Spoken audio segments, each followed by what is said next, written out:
अस्सलाम वालेकुम, hello and welcome. Iqbal industrial law services से मैं मोहम्मद इकबाल खान एडवोकेट। आज का जो हमारा लीगल लेक्चर है वो है remedy against banking code degree. अगर बैंकिंग कोड डिग्री जारी कर देती है, कोई लोन डिफॉल्टर था, उसने बैंक के पैसे नहीं दिए तो उसने बैंकिंग कोड में उसके खिलाफ केस फाइल किया तो कोर्ट ने डिग्री जारी कर दी। अब डिग्री हो गई पैसों की, बैंकिंग कोड ने जारी कर दी बैंक के हक में और लोन डिफॉल्टर के खिलाफ। तो उस सूरत में क्या रेमेडी मौजूद है? देखिए, कोई भी एग्रीव्ड जो पार्टी होती है वो जो बैंकिंग कोड की डिग्री है तो वो 30 दिन के अंदर अंदर उस बैंकिंग कोड की डिग्री को अपील फाइल कर सकता है। उसके खिलाफ वो अपील फाइल करेगा विद इन 30 डेज। ये अपील हाई कोर्ट के सिंगल जज के पास ये फाइल होगी।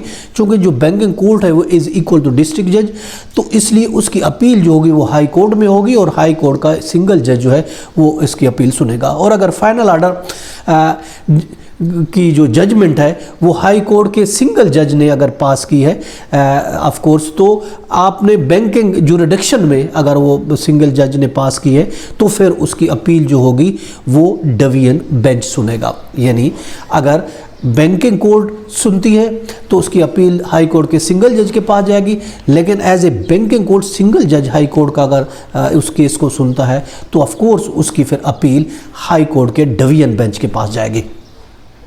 अंडर सेक्शन 22 जो फिनेंशियल रिकवरी ऑर्डिनेंस है उसके तहत उसकी अपील फाइल होगी। अपील में कोई नई, याद रखें, जो हम प्ली अगर लेना चाहते हैं, कोई ग्राउंड लेना चाहते हैं, वो हम नहीं ले सकेंगे। वही ग्राउंड होंगे, वही प्ली होगी जो हमने पहले बैंकिंग कोड में की थी।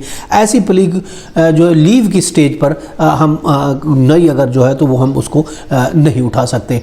अब अपील में वो पॉइंट हम नहीं उठा सकेंगे जो हम शुरू में जो ट्रायल कोड में हम जो पॉइंट नहीं उठाया था, जो हमने प्ली नहीं ली थी, वो हम अपील में नहीं ले सके। अपील में तब ले सकेंगे कि उस पॉइंट को हमने नीचे वाली कोर्ट जो ओरिजिनल जुरिडिक्शन वाली कोर्ट तो उसमें हमने वो पॉइंट उठाया, नहीं माना गया, वही हम अपील में कर सकते। यानी नई प्ली हम, नए ग्राउंड हम नहीं ले सकते। उसके रूलिंग 2017 CLD पेज 873 है।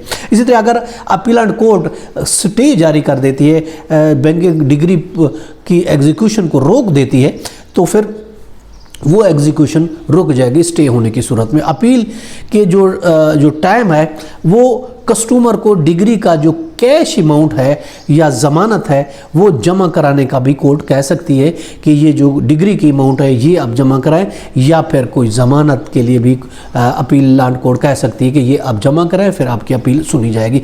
अगर स्टे ग्रांट हो जाता है तो वो स्टे 6 माह से ज़्यादा अरसा तक नहीं होगा, 6 मंथ के लिए वो स्टे ग्रांट होगा और 6 माह के बाद वो स्टे ऑटोमेटिकली तौर पर ख़त्म हो जाएगा, जो कि अंडर सेक्शन 22 सब सेक्शन 5 के तहत ये जो है स्टे जो है वो ग्रांट होगा, मगर 6 महीने के लिए ग्रांट होगा। अगर डिग्री जो है वो एक्सपर्टी डिग्री है, एक तरफा डिग्री है, तो फिर 21 दिन के अंदर जो कस्टमर है, जो लोन डिफॉल्टर था, वो 21 दिन के 21 दिन के अंदर अंदर सेटिंग असाइड की एप्लीकेशन दे सकता है कि मुझे नहीं सुना गया था, मुझे अभी पता चला है, तो एक तरफा डिग्री होगी। तो 21 दिन के अंदर अंदर उसके पास टाइम है, वो 21 दिन के अंदर सेटिंग असाइड की एप्लीकेशन लगा सकता है। वो ये कहकर कि मुझे नोटिस नहीं मिला था, मुझे समन नहीं मिला था, मेरे नॉलेज में ये नहीं था।